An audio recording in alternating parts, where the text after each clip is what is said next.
Good morning, traders. I'm Emily Bonney, the CEO of the Investment Banking Institute and your host here at NewsWare's Trade Talk. Joining me is trading anchor Bill Olson, who brings more than 30 years of institutional trading experience to our program. At Trade Talk, we provide the facts, themes, and trading ideas for the day ahead. Today is Tuesday, August 13th.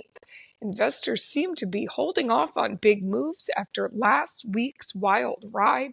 To start this week, stocks ended mixed, but basically flat yesterday. The S&P 500 and NASDAQ were able to hang on to slight gains.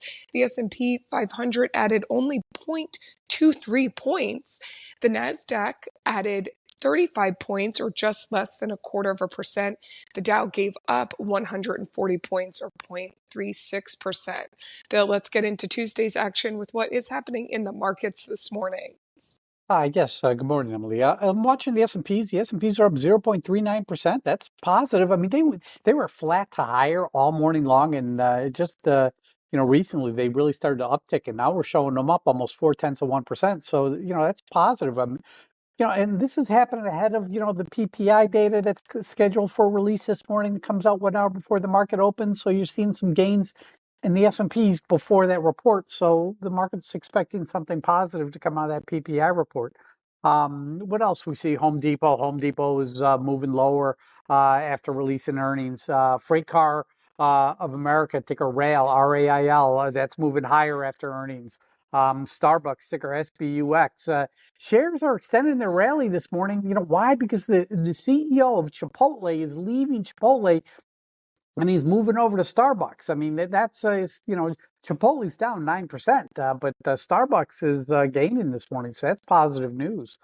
Oil prices, listen, oil prices are weakening a bit. We do have the EIA monthly oil report coming out this morning. And then this afternoon, you get the stockpile data that's coming out from the American Petroleum Institute. These are the estimates. Either one of these things could be market movers, but Middle East tensions are still elevated. The Iran situation, Iran attacking Israel, seems to be kind of a little bit on hold because they may be waiting to see if the peace process between Israel and Gaza is struck this week. So it's still likely to happen. It might just be delayed a few days. But oil prices are weakening ahead of that. In Europe, I mean, stocks were higher, but they have turned weaker. We're looking at the DAX ticker D. The DAX is down 11 points, or 0.07%. We're looking at the FTSE. The FTSE's down almost 7 points, or 0.08%, and the CAC in Paris is down 21 points, or 0.29%. Economic sentiment in Germany plunged to 19.2% in August from 41.8% in July. That's the lowest in 7 months. That's not great. In the UK, the pound strengthening as unemployment data fell. Taking a look at Asia last night, Asia was mostly green. I mean, the Nikkei jumped 1,207 points last night. That's the 3.45% move higher. And the Hang Seng jumped 0.36%, or 62 points. The Shanghai in China jumped 9 points, or 0.34%. The move in the big move in Japan was really caused by a weakening yen. I mean, the weakening yen, we saw it. It's weakening against the dollar. That's good for their stocks. But there was also dovish comments from a former BOJ official who said there's not going to be another rate hike this year due to the instability of the markets to handle a rate hike. So that kind of gave a little confidence, and that's why you saw the Nikkei jump so much overnight. Hong Kong saw some gains in consumer stocks, financial stocks. China saw gains in tech and financials. A catalyst is near for these stocks. We'll have to wait and see what it is. But turning the attention to oil this morning, because oil is still a big trade, we are seeing oil prices weaken. I mean, yesterday they jumped over 3%. So, I mean, that was a big, huge move to the upside. This morning, we got Brent trading under $80. We got the WTI trading under $80. It's at $79.56. You got Brent trading at $81.72. That's down 0.7%. As I said, losing some momentum ahead of the EIA monthly report and this afternoon's American Petroleum Institute stockpiles reports and maybe a pause that could be happening with respect to the strike from Iran on Israel. But we'll have to wait and see. It's still a full day of trading ahead. A lot of action is going to happen in oil today, Emily. Yes, a full day of trading ahead indeed. And as you mentioned in your opening there, you gave us a preview of a couple of earnings that are making some moves in the market. So why don't we start here with earnings action? Bill, give us a rundown of what is going on in terms of earnings. Well, we're going to start off with Home Depot, ticker HD, Henry David. The stock's down 1.53% this morning. They beat by 18 cents. They did it on higher revenue, but their guidance for the year was a little weak. And that's what, as I said yesterday, I'd never like to be long Home Depot going into earnings because even when the earnings are great, something happens and it seems to fall off. And this time it was the full year 2024 guidance. They expect weaker sales. On holdings, ticker ONON, Oscar Nancy, they delivered a beat on EPS on higher revenue, but the stock's trading down 5.44% this morning. Freight Car of America, ticker RAIL, RAIL, they met expectations, but they did it on higher revenue. You look at shares of RAIL this morning, and they're trading higher by 14%. This afternoon, I don't see any really big earnings. Tomorrow we got Brinker International, ticker EAT. Edward Appleton, their EPS is $1.65. Expected move is 9.93%. Then you have Cardinal Health also releasing tomorrow morning. That's ticker CAH, Charlie Apple Henry. Their EPS is $1.72. Expected move is 5.81% when they release tomorrow morning, Emily. And yesterday, Bill, we did mention there's a bunch of economic data coming out throughout the week. And starting with today, we have some important numbers to be keeping an eye on. So why don't you give us a look at everything that is going on in terms of economic events today? 8:30 a.m. Eastern time, we get the producer price index for July, final demand. Listen, the factory gate prices in the U.S. are projected to have risen by 0.2% month over month in July, which is like the same pace as it was in June. This would mark the fourth consecutive month of rising core producer prices costs. But the annual rate is slowing, so that's positive. Then, this afternoon at 1:15 p.m., we're going to be hearing from Atlanta Fed Bank President Raphael Bostic as he's scheduled to speak. That could be something. But that's what I have for you in terms of economic news hitting the tape this morning, Emily. Bill, keeping track of your earnings and those economic events and reports using your NewsWare. You're also breaking your NewsWare down into other alerts so you can follow the day's market moving information seamlessly. You're looking at things like merger news, guidance news, shareholders meetings, buyback news, other catalysts. You're able to group stocks together like your FANG stocks and your Dow 30 stocks, really able to see trends on the trading day. So Bill, what else do you see is possibly moving the markets today? Just looking at my monitors here. I'm looking at my Dow stocks. I'm showing 19 higher, 5 lower, the rest unchanged. It's a lot unchanged for today. But it is positive. And look at my FANG stocks. We're all showing gains, up about 0.5%. That's good to see. Look at Apple. I mean, Apple apparently is working on several new products, included in an affordable version of the Apple Vision headset. Remember, Meta's is at $500 for their headset, whereas an Apple's at $3,500. A little too expensive there. And they're also apparently working on a new version of smart glasses, and a second generation of the Apple Vision Pro. What else? Google has a product launch for Pixel's event today. Tesla, Musk's had that interview with Trump on Twitter or X last night. It didn't go very well. It just, I don't think it can handle large. I don't think their network can handle, when you get 20 million listeners going in on a single site. I don't think it can handle it. But we'll see, what they do in the future to kind of fix those issues. We're talking Dow Jones 30 stocks. I see a story on Boeing. They're going to likely to miss their 737 MAX jet production for 2024. I mean, to me, that's not shocking news. I mean, we've all known that they have a supplier issue. Their suppliers are not able to produce the parts in a timely fashion in order for them to be able to, make the planes. The same issues happen at Airbus, by the way. So, not shocking news, but Moody's came out with it. It's like, I think Moody's is a little bit behind the tape on this story. Johnson & Johnson, ticker J&J, gets plaintiff backing for a $6.5 billion baby powder lawsuit accord. Apple, ticker AAPL, they're threatening to remove video sharing service, patrained over third-party billing issues. In terms of merger news, ticker BAX, Baxter is looking to sell its kidney care business in a $3.8 billion deal to the Carlyle Group. In terms of guidance news, Freight Car America, ticker Rail, they see 2024 revenue coming in 560 to 600 million. Street estimate is 550.6 million, so that's a big uptick. HD lowers Home Depot. They lowers their full year 2024 comparable sales view to down 3 to 4%. It was down 1%, so that is a big downtick.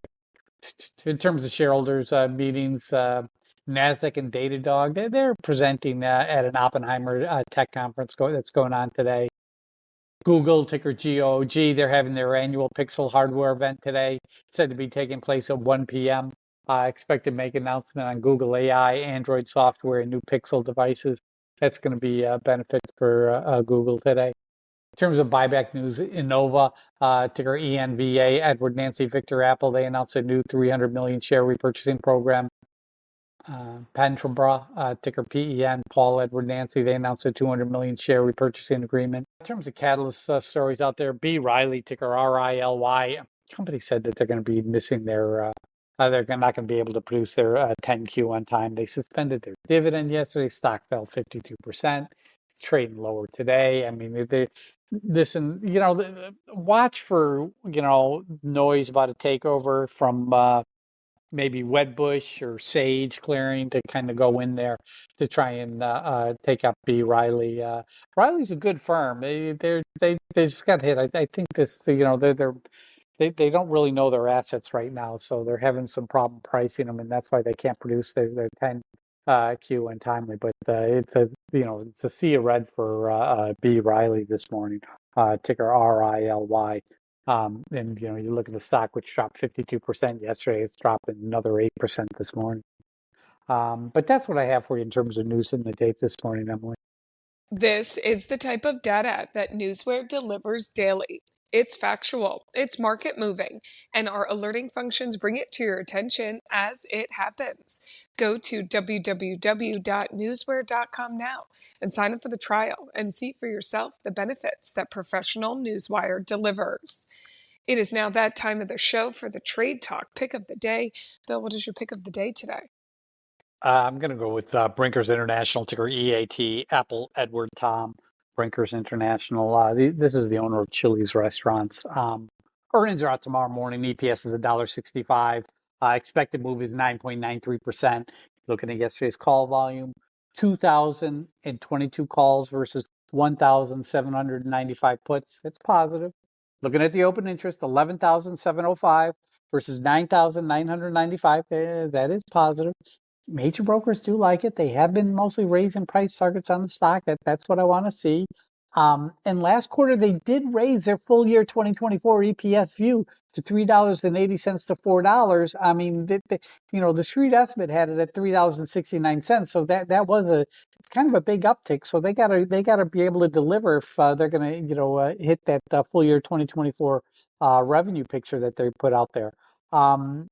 Traffic is thought to be a little lower, but the higher prices that they're charging on their menus is really causing, them to continue to show profitability. I do think the data hits the points. Yes, not overwhelmingly. It's not overwhelmingly wonderful, but it is hitting the data points. Listen, for me to get in at 67.50 to 790 is kind of where I'd like to see it. Somewhere in that range, to get in 67.50 to 67.90 stock. Right now the bid's at 68.04. If it gets a little weak, maybe I'll pick some up. I'm cautious on it, but it does hit the data points. So EAT, Apple, Edward, Tom, that is my pick of the day, Emily. We will follow that along with you today, kind of connecting the dots there with your data points and also looking at that ahead of earnings at that specific entry price. And coming up, we're going to do a recap on yesterday's pick of the day, which was ahead of earnings. And you were looking for a specific entry price on that one. So stick with us for that recap. But first, let's take a look at the current breaking headlines that have hit the tape in our hot off the press segment. Bill, take it away. Listen, SBUX, Starbucks CEO, Laxman Nashram, he's stepping down. He's going to be succeeded by Brian Niccol from Chipotle Mexican Grill, ticker CMG. CMG is down 9.50% this morning in pre-market trading. It's not good for Chipotle, but it's a good CEO who's proven that he's able to make a difference. So it makes a lot of sense for Starbucks. And that change is causing Starbucks to rally and up 10% this morning. I'm looking at Starbucks right now, and face it, the stock's up. It's up 10%, 14%. It's a good move. What else do we see happening here? Barclay raises its ratings on Dell, but continues to remain cautious. I think Dell's recent weakness is Dell has been significant. So yeah, there's a lot of upside in Dell. Target TGT names Amy Tu as new chief legal and compliance officer. Okay. U.S. shale companies are producing more crude using fewer rigs. That's positive. AZN, Chinese regulators approved their drug for gastric cancer. ITCI, India, Tom, Charlie, India, CEOs making a presentation today at noon at the Canaccord conference. FLUT, Flutter, they're releasing earnings after the bell. Stock could move $14 on it. Let's see. That's all I'm seeing this morning, Emily. Okay, Bill, before we dive into trading on this Tuesday, let's do that check-in on yesterday's pick of the day, which was Sea Limited. They did release earnings this morning. The consumer internet company posted Q2 earnings per share of 14 cents. That was falling short of the analyst estimate of 17 cents. The revenue did come in at $3.81 billion for the quarter, and that was ahead of consensus estimates of $3.74 billion. The company's adjusted EBITDA was $448.5 million. That was also above expectations. It may be losing a little bit of ground this morning after earnings, but I did see Jefferies reiterated a buy rating on the stock at an $89 price target. And you were trading this one yesterday ahead of this earnings report, trying to catch a wave in C there. Bill, how did your call work out? It worked out fabulously. I mean, look at the stock. It opened up at $65.25, which was below, like I was saying, 65 to 65.50. It opened up at 65.25. Perfect. And then it fell to 65.15, and then it pushed higher all the way up to 67.09. So you went from 65.25 to 67.09. There's your, much more than 1%. You take that money, you walk away. Now the stock closed at 66.89, which is still a big move over the opening compared to the opening price of 66.25. And you're looking at this morning, it's trading 66.50, which is still more than 1% gain from the opening price. So any way you look at it, Sea Limited was a winner yesterday. You made your 1% and you walk away. Be thankful, and I trade another day. So Sea Limited winner. Definitely a win there, Bill, any way you slice it. And we will check in with you tomorrow about today's Brinkers International pick of the day. Bill, thank you as always for your expert insight. Join us back here tomorrow and each weekday morning at NewsWare's Trade Talk when we provide the facts, themes, and trading ideas for